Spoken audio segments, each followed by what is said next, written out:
All right, so what day is it today? And what are we participating in? Halloween. So who here, because a lot of times with Halloween, it is associated with kind of scaring. You come up to some houses and there's ghosts and goblins and there's, I heard someone complaining on Facebook about the haunted house in Lawson and it wasn't very scary.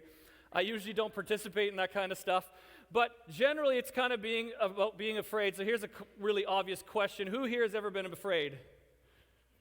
That's it? It's like half. I want to come to your house and find out what you're doing. To never be afraid. Who here has ever been afraid?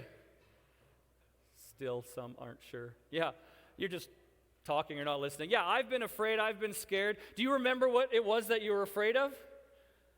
Like, it kind of leaves an imprint. I remember being young, and this was a reoccurring kind of scary dream or nightmare that I had, and it was getting chased by a bear around my house, and I could never get away, and I'd be doing good. And then right when I was getting to, like, the back sliding door, it was like slow motion and molasses took over.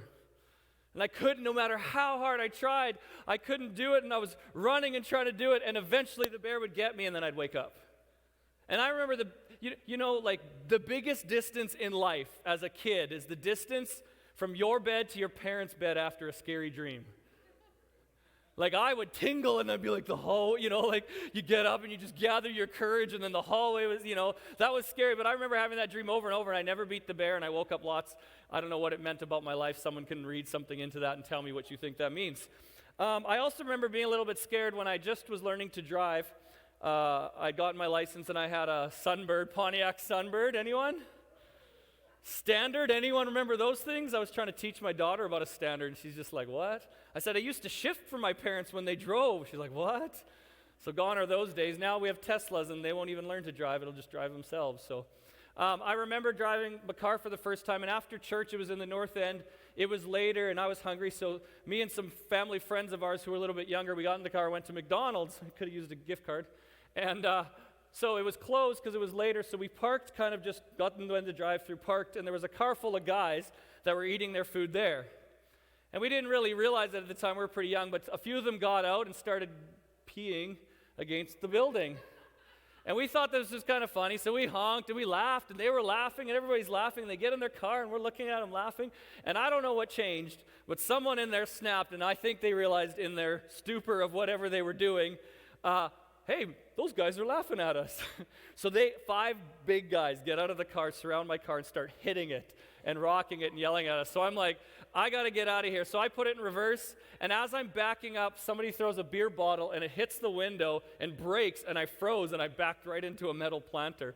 But I was scared in that moment. I literally froze. I looked, and all of a sudden, I thought it was going to hit my face, and it just right here went, psh, and then I didn't stop in time. I think I actually hit the gas pedal instead of the brake because I kind of just panicked. I was a young driver. So I remember being scared then. Maybe your story's a little bit different, but I was pretty scared. 5 weeks ago, I had to deal with something like this that was very current in the form of, I got COVID. Many of you know, and I've said a few weeks ago, I was going to share kind of my dealings with that and some of the things I had to walk through. But I was pretty scared at some of that time. I remember I was on my back for a good 7 to 10 days, not really being able to move. And around day 10, things started getting a little bit worse. At first, I just, thought it was a regular kind of, my body was achy. I couldn't get out of bed, and sometimes I wear myself out like that, and then I have to recover, so I thought it was that, and I would feel like I was going to do good, and then, nope, I'm still not feeling great, and I'd kind of have some ups and downs, and I wasn't coughing a lot, not a lot there, and then I remember about day 8 or 9, I started having some trouble breathing, and so that's when it became a little bit difficult, and for 2 to 3 nights, 2 nights, I think, I'll get into it a bit, I was having some difficulty, and it's amazing when you're going through something, how that's a struggle, that's a difficulty. All of a sudden, like maybe things you haven't thought about just start creeping in there. I knew that I had a friend of mine's brother had a really serious case of COVID, ended up in the hospital, and one night it was really serious, so of course that's on my mind. Hearing about blood oxygen count, seeing another account of somebody young, on a ventilator, and then knowing some of my friends that went through it saying, if you call 811, they'll try to help you, but unless you're on death's doorstep, they can't really do a lot because they're really busy right now. They'll just kind of say, hey, if you can barely talk, then we'll take you. And so all of that was coming in, and eventually you start to navigate and try to go, what's happening? And before you know it, you have those thoughts. Anyone ever had those thoughts that go, what if? Anyone ever had a what if thought? When you first kind of dealing with something, that's the title of the message today. What if? What if the blood oxygen counts aren't great? What if you get really bad and you can't get in the hospital? What if, what if, what if? And see, I wish I was up here as a pastor. Listen, I've been a Christian my whole life. I wish I was up here as a pastor about to tell you that I, stood in faith and everything was smooth sailing and I never had a doubt. I never went through a struggle. It was smooth sailing. I wish I could tell you that, but then I'd be lying. In fact, on the third day of little sleep, I was getting to the end of myself. I started hallucinating a little bit because I wasn't sleeping.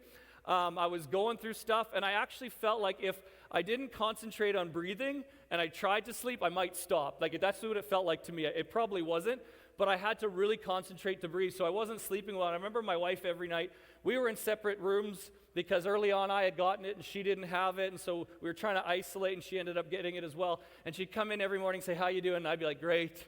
In faith, great, everything's good. And I remember the third day she walked in, and I actually told her the truth. I said, this is about day 10 of being on my back, barely being able to move, starting to struggle to breathe.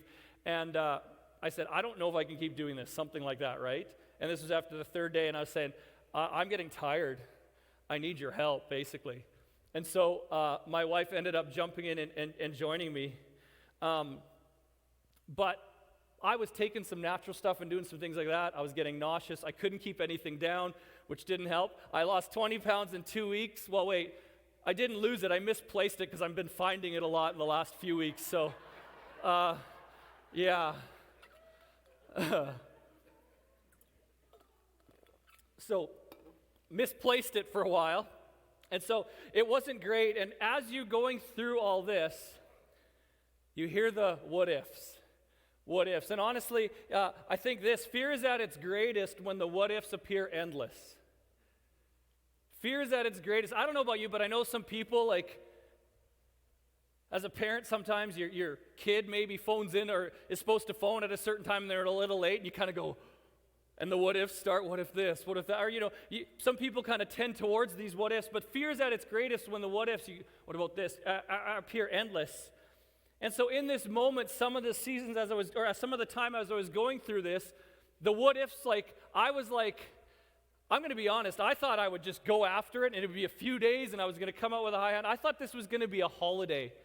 I was going to come in, I was going to be sick for about 4 days, and then I'd be better, and I'd still have to isolate, and I could catch up on this, and I could rest, and I'd research for this series I want to do in the new year, and it was going to be amazing. And so this wasn't happening, and so the what ifs, I'm like, well, what if this is what it's like, and I just got to keep doing this, and there was a lot of what ifs. And so I was getting a little tired of fighting. Let me tell you what I mean about fighting. I wasn't like doing this. Although a few times I did try to do jumping jacks, and I don't know if that was faith or just crazy because it was awful, but I was like, I'm going to do stuff. I was going at it, but I was fighting with my fear with my faith. So I want to say this. I just set up that beginning, and it sounds like I wasn't doing nothing, but I haven't fought for something by faith in my life like that for a long time. Like I was going after it, I was like doing jumping jacks. I was going in the yard trying to get vitamin D and just doing all this stuff and I was going after it. I had healing worship CDs on. I found out on YouTube Bishop Tony Miller's the best healing stuff you could ever listen to. He's ministering to people from heaven now. He's gone on to be in heaven, but ministering to people. I put on his healing stuff from YouTube because I don't have a CD player anymore. I don't even know where they are. And he reads scriptures and then he prays, and I had that on, healing scriptures. I got Jim and Shelley's healing teaching. They're not here, I don't think, today, unless they're really dressed up and I don't know. Oh my goodness. Oh, I thought that was hair. That's a hood. Okay, Jim's at the back. So and Shelley's in the kitchen. Okay, I got Jim and Shelley's healing stuff from Charlene. And so I was listening to that, and I was going after it. And it's amazing that, listen, I see all this all the time. You see merchandise being over there. Faith over fear.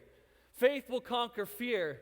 Listen, I had a weird thing going on where I was as much in faith as I've ever been and as much facing fear like I've ever felt.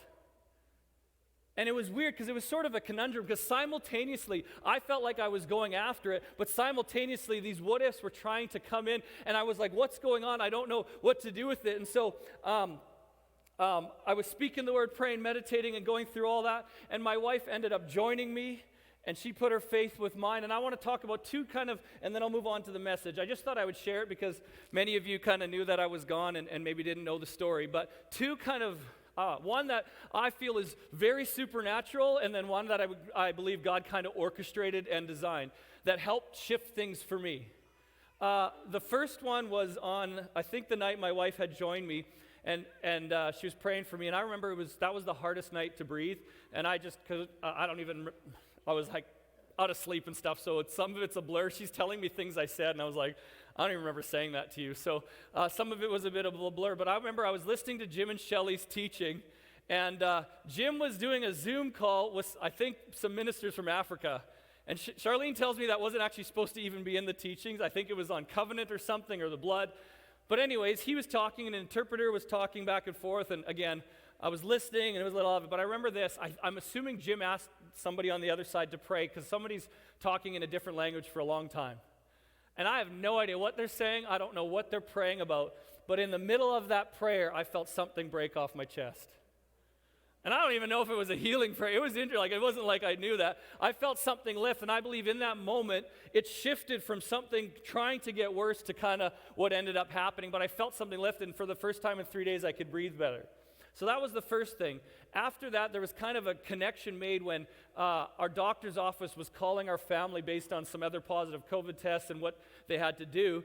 And I wasn't calling 811 because everyone that had told me said, yeah, you wait on the line for 3 hours. There's not a lot that happens. But Nicole said, can you talk to my husband? He's going through some stuff. So she put me on the phone. I explained my circumstances. And they have a mobile kind of assessment unit place that they'll do quick assessments for people that aren't at the hospital, that they can kind of help you. And she goes, yeah, I think you need to get an assessment. I'll talk to my supervisor. She was an assistant. And talked to them, got a phone call back, and they said, yeah, you need to come in. So the next day I got to come in, and I dragged myself out of bed to go. My wife drove to get there.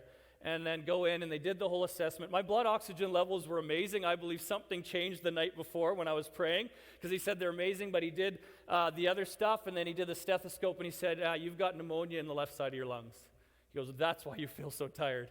And actually, interestingly enough, I don't think I've ever been more excited for a report of pneumonia, honestly, because it meant there was it was something beyond what I was just going through, that there was a reason. And so I believe God orchestrated that. He gave me some medication. Listen, I put my faith in the medicine would work and that I'd have no lasting side effects.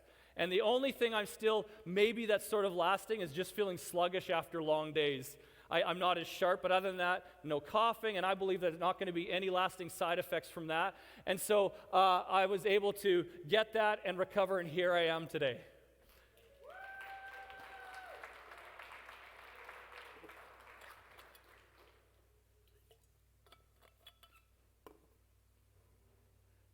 Got to jump in to where I was because I just shared it. So what was interesting for me, and what I'm going to add to this conversation here, where I believe God wants us to land in the short time we have left, is this. The fact that I was simultaneously, remember, like in faith and kind of navigating fear, and there was something that broke it for me before that, a revelation or just an awareness that I had that kind of started changing everything, that helped me kind of go through that. And while I was facing fear more than I ever had and standing in faith more than I ever had, I wasn't eliminating all the what ifs. They were still coming in, and it ended up, being problematic. But when I found this one thing, and I'm going to tell you about it, it changed everything for me, and it shifted, and that's what we're going to talk about today. All right? Cool. 1 John 4:16. We're going to look at someone named John. Who's heard of John before in church, or maybe growing up, or wherever you're at? Who's heard of John? We're talking about John, one of the disciples, one of Jesus' followers. He was one of Jesus' 12 closest followers, the people he discipled. He was a rabbi too. In fact, John was one of the closest three: Peter, James, and John. Who's heard of those guys? Anybody heard of Peter, James, and John? They were in a sailboat out on the deep blue sea. Peter, James, and John in the sea. Oh wait, that's from way back. Anyone heard that song before? Out on the, no? And they cast their nets in the God, right? Anyways, I learned that back in children's church where I grew up. So John was there, and he ended up being one of the closest three to Jesus. And in fact, I think he felt he was the closest one to Jesus. Because in John's account of doing things with Jesus, he refers to himself as the disciple Jesus loved. Matthew, Mark, and Luke, and people who researched it, none of them call him that. He calls himself that. Why? He calls himself that because he had an understanding of Jesus' love for him more than I think anybody else. Jesus loved everyone equally, but for John, he understood it better than some other people. You know how I know this? And this is what's going to tie in. I'll give you a little foretaste. I wasn't sure if I was going to jump into it here later. But John was the only one that ended up being at the cross with Jesus when he died on the cross. All the other disciples kind of ran away and hid. They were fearful. But John was not, because something was different in John's account with Jesus that was different than the rest of the disciples, and John ended up being the only one who wasn't martyred. So I don't know if this is why, because he had an understanding. But 1 John 4:16a, in the Good News Translation, it says this, "And we ourselves know and believe the love which God has for us." We ourselves know and believe the love which God has for us. Understand this, to work with the love of God, you got to know it and believe it. Know means experiential knowledge. So it's not just a head knowledge, it's something you have to learn how to experience, and then believe, you need to believe in it. He says, we know and believe the love of God which God has for us. And then here's the three words that can change your life. Who's ready for them? You probably already read them on there. Who's read them on the screen already?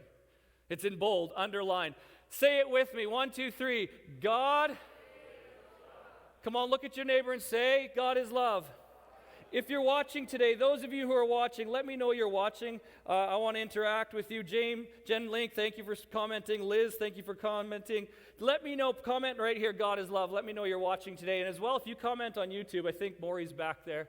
And he actually engages on YouTube too, so you can comment on either place. God is love. See, I don't know about you, but I think we can kind of relate in this statement in theory, but not in actuality. Because, for instance, I heard this a lot growing up, and this was kind of like the highest form. I think we've even said it here, I may not like you, but I can still love you. Anyone ever heard something along those lines? Like, we're doing good. I detest you, but I can love you. Or the idea was this, like, if you could choose to love someone even though they weren't doing stuff for you, then that was pretty mature love. And honestly, in today's culture, if we could all just to choose to love each other, even if they don't say the same thing we do, even if they don't think the same thing we think, I think we'd be a lot farther ahead as a culture, as a people. So that's pretty mature form of love, but it's something ultimately that we do. Right? I am deciding I love you. It's something that we do. But unfortunately, that's not how many people deal with love today. I think it's a little bit different. I think love is a lot more conditional. If you scratch my back, I'll scratch yours. Yeah, it feels like I need a back scratch, right? If you do this, I'll do this. If you meet these conditions, then I can show love to you. And maybe you grew up in that kind of thing where it's almost manipulative, like it's that, and it becomes more contractual rather than covenant. I'm not going to get into that, but it's a contract that you sign. If you do this, then you do that, and there's a lot of conditions. And so you see that someone meets on a dating app and they swipe right, and the other person swipes right, or Christian mingle, or all the ones, and they meet and it's a match. And they go, this is it. This is amazing. They go on their first date, and they're like, everything about them is amazing. They listen when they need to listen. They talk when they need to talk. They smile. They laugh. He has big muscles. She's got great legs. Right? And then some of you know this. Back in the day, maybe as you got a little older too, you had your list. If I meet this person, they got to have this and this. And anyone ever have a list? Maybe, no. You currently have a list. And as you get older, you cross off some things because you're like, and by the time, if you get to be about a little older, I'll take whatever. No, maybe not that. Just hope that, they're alive and breathe. Okay, you qualify. But you got these things called conditions They're not necessarily wrong, but it's kind of conditions that need to be met. So you go to the first date and all the conditions are being met. It's beautiful. It's amazing. You go on your second date, there's just no one like them in the world, right? And you get engaged, and it's amazing engagement, and you plan a photographer so you could post everything on Instagram so everyone knows how amazing your life is. Show the pictures of what you're going through, and then you get married, and it's good, and you're living together, and everything's great until you go into the washroom one day and you look, and the toilet paper roll is wrong because the flap is facing the wall instead of forward. Can I get a witness? Forward so you can actually grab it easy and not have to go like this against the wall. How many forward-facing toilet roll people do we have? See, me and my wife, we don't. How many back against the wall facing people do we have? How many don't even put it on the roll? It never even makes it there. That's majority, which is a whole other issue between those who go, why can't you just take it off and put the new one in? And that condition is no longer being met, and you're like, whew. And then you're washing up, you've done your business, and you're washing your hands, and at night, and you go to get your toothbrush, and then you see the toothpaste. And you're one of those that rolls it really nice and has everything to the bottom and makes sure all the toothpaste is never on the front, But then you married the person who pushes from the middle.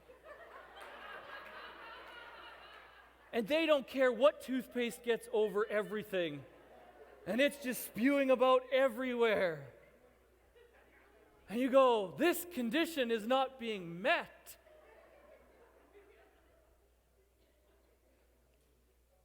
And the love that was all perfect and everything was great, and when they farted, it smelled like roses, and then you walked in after them and you went, that don't smell like roses. Your love is challenged because that wasn't a condition in your mind when you first got married. My wife smells like roses. Let's set the record straight now. Rose petals from Lebanon, I don't know. I hope I didn't offend somebody there somehow. Gosh, I'll just stop. And so the conditions aren't being met. And so maybe you have a relationship and it's if the conditions aren't being met, and we see that a lot. That's why we get divorces, because the conditions were not being met that you expected. I'm just going to go there. Conditions not necessarily being met isn't a good enough reason for divorce.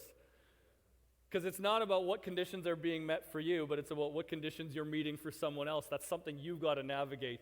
And when God and you work on you, then guess what? And then anyways, I'm getting off track. So maybe you're more mature, and so as you can navigate some conditions. You just go, you know what? I'm going to let the toothpaste be messy because it's just not worth it for me to create tension over. Right? The toilet paper, you lessen the conditions, so maybe you're more mature. Maybe you're of elite status in maturity and relationships and love, and you can continuously choose to love someone even if it's, and somebody can be hard, not doing great things to you, can be mean to you, but you still continuously choose to love them. Maybe you're mature like that. And so wherever or however you handle love and however you process it, whether you had a good upbringing with love or whether it was kind of abusive, your understanding, we take that and we imprint that on this statement, God is love. Don't we? Our understanding of love. And at best we think this, that God gets up and he's up there, and if we're doing well, if we're serving him or we're having a good life, if maybe you're not a Christian and you're new to church and we're doing this, we think God's up there and he's going, okay, that's pretty good. And if we do something wrong, God we're hoping he chooses to love us that day. I'm just going to choose to love them. Oh, they're really screwing up. They've really got a bad past. They really messed up there, but I'm going to choose to love them. At best, at worst, we think that God's up there and every time we do something wrong, he's like, boom. Boom. The opposite of you get a car from Oprah. You get struck down. You get boom. And and it's just punishment because we can't seem to get it right. And that's our picture of love. But John was specifically using a 2-letter word, linking verb. Who remembers those from school? Who doesn't want to remember those from school? Am, is, are, was, were, right? All those. I could probably list almost all of them. Had to memorize them. But a linking verb is Two-letter word that changes everything. And he says this again in 1 John 4:16a, we ourselves know and believe the love which God has for us. God is love. Come on, say it to somebody around you. Say, God is love. Did anyone post God is love on here? Yes, we've got a few. Thank you, Fabian, Leah, Jean Wall, Maury. Thank you for posting and interacting. God is love. Notice it doesn't say God does love. It doesn't say God chooses love. It says God is love. It is from the root that means to just be or exist. Do you guys understand this? This is something that I grappled with while I was struggling with COVID that came, I was dealing with it, that God is love. It's not something he gets up in the morning and has to go, today I'm deciding to love Murray. See, God is incapable of not loving you. Come on, someone needs to hear that again. Who said that's Shelly? I know Shelly's back in here because I get my best amens from Shelly. God is incapable of unloving you. It's not what he's getting up and deciding to do that day. And if something changes, if your actions change or you do something wrong, all of a sudden the love's gone. It says God is love. It's a part of his DNA. If you took his DNA and you looked at it, right in the very core and nature of it is love, infused in everything of who he is. It's not what he does. It's not what he's choosing. It's who he is. I know this isn't rocket science, right? Like, wow, God, but understand God is love. See, our actions do not determine God's conditions for love. Our actions do not determine God's conditions for love. I should have taped it, Scott. Getting excited and pulling it. Which makes his love unconditional. Unconditional. Oh, there's a song with those words. But it makes his love unconditional. I need someone here in this place. I believe this is why God has me here today. Someone watching today to let you know that you are loved by God unconditionally. You are loved by God unconditionally. Come on, look at someone beside you and say, I love you, no conditions. If you're watching today on Facebook, why don't you say, Pastor Derek, I love you, no conditions. Come on, encourage me this morning. Even there, if you're online, let me know. Say, Pastor Derek, I love you, no conditions. But that's really hard to live out, man. That's really hard to live out. But why is this so important? Well, I'm glad you asked. Thank you for asking why it's so important. We're just going to get into the next part here, and then we're going to wrap up, probably the next 15 minutes. 1 John 4:18, a few verses later, John continues and he says this statement that I love. He says this, there is no fear in... Yeah. There's no what in love? We'll get into this, but everything I usually hear is the idea of faith over love. And I'm not saying it's wrong, but John, who understood love like nobody else, makes this statement, there is no fear in love. Think that through with me. Anytime you've been afraid, it's probably because something in your life, you're probably not sure if it actually loves you or has your best interests at heart. In a relationship that's not good, say there's an abusive relationship, what makes fear come into that is the other person, whoever it is, does not have your back, does not have your best interest at heart, doesn't love you, and so there's fear there. If in a perfect environment of love, where you know somebody unconditionally loves you and has your back and will be there for you no matter what is there to fear? Come on, this is good. There's nothing to fear, because there's no fear in love. And then watch what it says here. Perfect love, and the good news it says drives out fear. Golf, I just thought of this. Hopefully it's not my golf swing that's driving out fear, more like Matt's, because he can drive it out a lot farther. But perfect love drives out all fear. So then love has not been made perfect in anyone who is afraid, because fear has to do with punishment. The New King James says this, and I got a fishing rod here today. If I was prepared even more, I would have had a fisherman's costume on today, and then it would have really tied in. But my son, DeRory, also has a raptor outfit, and he wanted to match me today, so that was why I wore it. But I got a fishing rod because it made me think of it. It says, perfect love casts out fear. Gosh, that's going to be far. Interestingly enough, Alana, thank you. Nikki, thank you. We sat here on Saturday and Friday and practiced this, and he sat right there, and then he forgot to save spots, and so now no, I'm just bugging you. You guys are good. So we're going to try this. No, he's like, it's his fault. He should have saved the seats, or I should have saved the seats. It's my fault. But anyways, and so the word cast means to throw, hurl, or let go of a thing. And so I thought of this initially. I was like, hey, listen, the best way to kind of picture this is you cast it away, and then Scott will cut the line, and when I bring it back, it's gone. But I thought, that's a little too perfect for how life is like. Right? Like oftentimes I think it's more like this, oh, Jesus, I haven't cast in a while. I mean, I practiced, but let's hope this goes right. So you're facing something. You're going through COVID. You got a financial something or a relationship's being tense, and so you go like this and you cast it away. That's not the good part. Boy, if you're cheering now, woo, you're going to cheer a lot at the end. Oh, man, hold on. Please, no. Okay, wow, I don't know what's happening, but it looks like it's getting tangled. Let me just work this out. Sorry, Scott, it's looping here. Anyways, we'll hope that works out. Okay, so you cast out fear, and for a moment you get rid of it, right? You cast it away. Something's in your life, and then you go like this. And what we often tend to do is maybe it's a moment, maybe it's a minute, maybe it's a day, maybe it's a month, but we don't see the results we think we're going to get, right? You pray for something, you think it's going to happen like this, and you're still going through a circumstance. You're still going through a struggle. You have a tragedy, and you go, man, what's going on? And while you're doing that, right, it's like you're trying to get rid of the fear, but it's like you've cast it away, but it seems to kind of find its way back. And when it comes back, it's not just fear, but you end up bringing something else back with it where it's like anxiety comes in. And so we get stirred up, and maybe you're not a Christian and you just understand some of these principles and you go, man, I don't want fear or anxiety in my life, so you throw it away like that and you've pushed it away and you think, okay, it's gone. That worry, that what if in my mind, that what if that I've been struggling with, that what if about my relationship, that what if about my job, it's gone now, and so it's away, and you cast it away. But of course, because you're just not sure of what's going on or if you're going to see the results, and when you don't see the results, you kind of start to worry and wonder, and you bring it back, and then you have fear. Ooh, oh, I almost got a big one there. Kind of caught on the carpet, right? And you bring it back, and then you find yourself maybe going through some fear, anxiety, and some depression. What's going on, God? Or what's going on in this world? I can't do it. And you think, no, I can do this. I got to get rid of this. I'm going to throw it away one more time. And maybe you're working your faith and you're throwing it away and you cast it away one more time. It gets harder as there's more resistance with the papers. That's what we discovered. Let's give Scott a hand while he does this.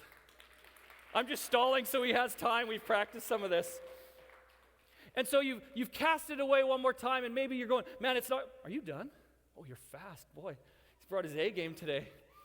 And you cast it away and you think, this is gone for sure. But then it ends up coming back. This is more like real life. You thought you had it. Maybe you thought you were in faith and you're wondering what's going on. And not only do we get fear there. Let's see if I can do this right and get it all. We got fear. We got anxiety. You get depression. Maybe there's punishment, for past sins and past things and shame. And you're dealing with brokenness, right? And you're going through some stuff, and then you got isolation through COVID, and you're feeling alone, and there's nothing you can do, and you got anger. I mean, I'm like dealing with anger, my goodness. Yeah, I won't, it's another time for confession. But like anger just with everything and being closed in with relationships and having to deal with it. And before you know it, you just find yourself in the middle of this. Listen, I need to help someone here. It doesn't say in that scripture verse, perfect faith casts out fear. See, because I think you could have a lot of faith and still be navigating fear. Why do the thoughts of fear come? It doesn't say perfect faith casts out fear. It says perfect love. Because listen, I think we make the mistake. I made the mistake of going, well, I'm having faith in something, a result. Not faith in someone. Because listen. If we understood this, it's love that casts out fear. Because listen, if your faith is not founded in knowing, let me get this right. We can still have perfect faith and contend with thoughts of fear. What makes perfect faith perfect is knowing who you have faith in. Why? Because your faith is not founded, when your faith is not founded in knowing that you're loved, it does falter. So listen, it's not the faith for, it's understanding the person that you're putting your faith in loves you unconditionally. And no matter what the for is going on, You know that this person, and this could be in relationships as well, this person, no matter what, when you do this, if they love you, right? It changes everything. Listen to me, in the middle of COVID, this is the thing that shifted for me. As I was facing some of the biggest, what I felt, trials, and maybe to you it wasn't that big, you faced some other things, but I was going through that struggling breathing. I remember the moment as I was in faith, probably doing jumping jacks, going, this is crazy, trying to work out my faith and work it out, while dealing with all these what-if thoughts. I remember the moment sitting there and being overcome by God's goodness and saying this, I have no idea how anyone would go through something like this without believing in someone bigger than themselves. I honestly have no idea. And I was so overcome that I had a God that I could turn to when everything seemed hopeless, when anxiety seemed its greatest, when depression might have been trying to kick in, when I felt alone, when the what-ifs were trying to raise up and speak to me, and I was like, I don't know if I can handle this, and the what-ifs were greatest. I went, I have someone bigger who I know not only is for me, but loves me unconditionally, that has plans of good and not of evil to give me a future and a hope, that knows the hairs on my head and is thinking about me and loves me. Watch. That was number one. I got an understanding of love. I felt the love of God and thought, it's going to be okay. Why? Because I knew God loves me unconditionally, and I felt a little bit of the fears go whoop, and kind of start disappearing. And then my wife joined me in faith. And that night when I was struggling the most, she'd lay her hands on me and pray with me and speak the word over me. And I knew I was loved. And a little more of the what-ifs went, no,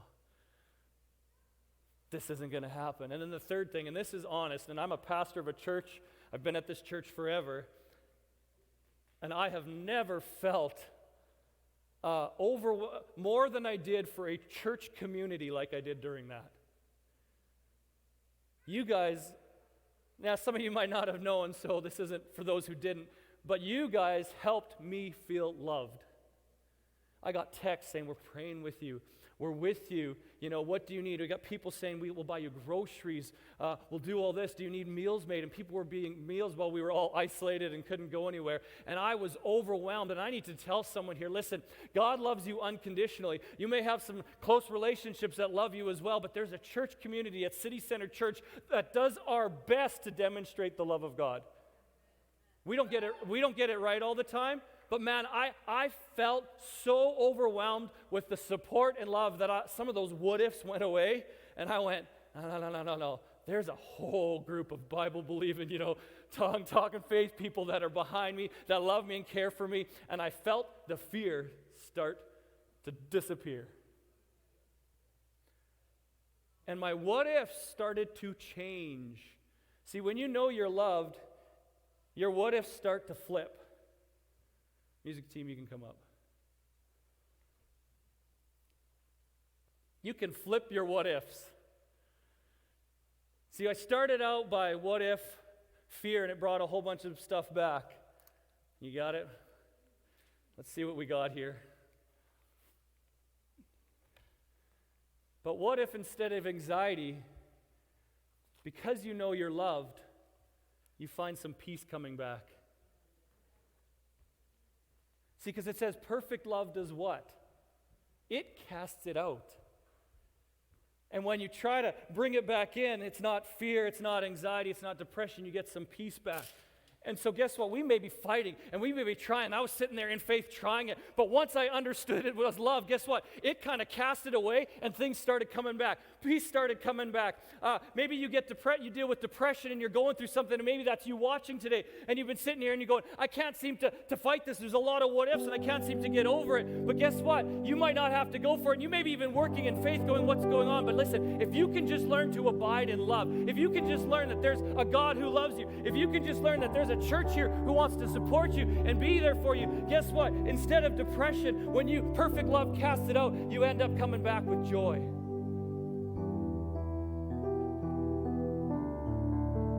Last time, second last time, I don't even remember.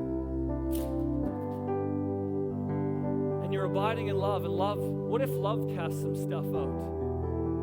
and it comes back different. It starts to flip your what ifs. Maybe you've been dealing with anger.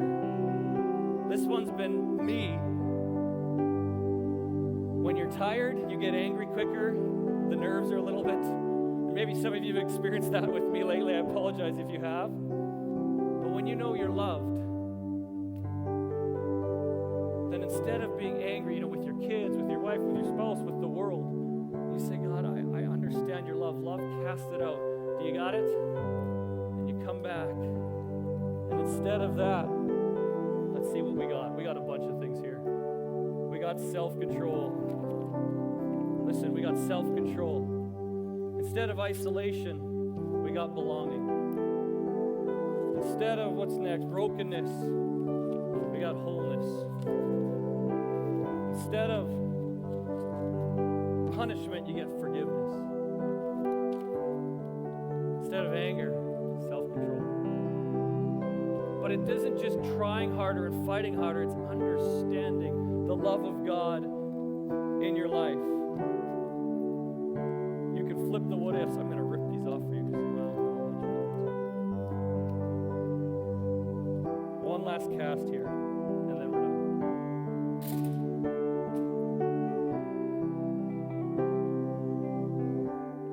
And I just did that, and I felt like, and I don't know, we don't have enough fishing rods. Again, you think of stuff after. But some of you need to take some stuff and allow the love of God to just, I saw some of you casting that what if away. But not just in faith. I'm not saying faith's not important. Faith needs to be founded in the realization of the love of God, and then it lasts. But you're casting it away and saying, just help me to know your love. I saw some people taking some, and it was like this. And as they do it, when you reel it back in, God's changing the other side of it. But what if, watch this, what if, remember talking about flipping your what ifs, what if you can experience blessings beyond anything you've ever imagined? Come on, what if you could have peace and sleep through the whole night? What if you could have joy all the time? What if you could not get angry at your kids when they aren't listening? What if you could experience good things in life instead of just hardships? What if you didn't have to be afraid you're failing as a parent? What if you didn't have to worry about economic, financial, government shortages and different things? What if you didn't have to be afraid of what COVID could do to you? What if there is a God in heaven? What if there is a God in heaven who's bigger than any circumstance you could face, anything you might go through, who loves you unconditionally, who sent his son Jesus to die for you to watch, take all the conditions, if there were any for love, Jesus took them on the cross. That's why it's unconditional. What if there was a God? What if these fell off, but I'll grab them now? What if instead of feeling fear, you could feel unconditionally loved?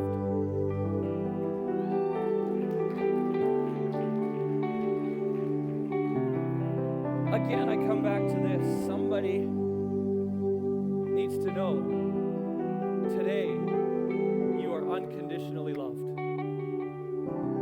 And if you've been struggling with what ifs, I got 3 responses to this, and then we're done. Maybe you're here today and you've never thought about God, and maybe you're watching today, and you've never thought this about God or anything to do that. Yeah, you can leave that slide up there, Xavier. Leave the what if slide up, yeah. And you go, man, I don't even know this God, or I've never felt this unconditional love. Well, guess what? Your actions don't. God loves everybody the same unconditionally, sinner, non-sinner, someone. But what has to change is not God's love towards us, but is our understanding and access and willing to be able to step into that love that he has for us. That's what's got to be fixed.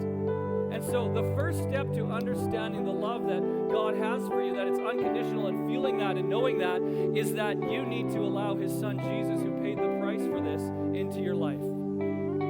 So maybe you're new with me today and you've never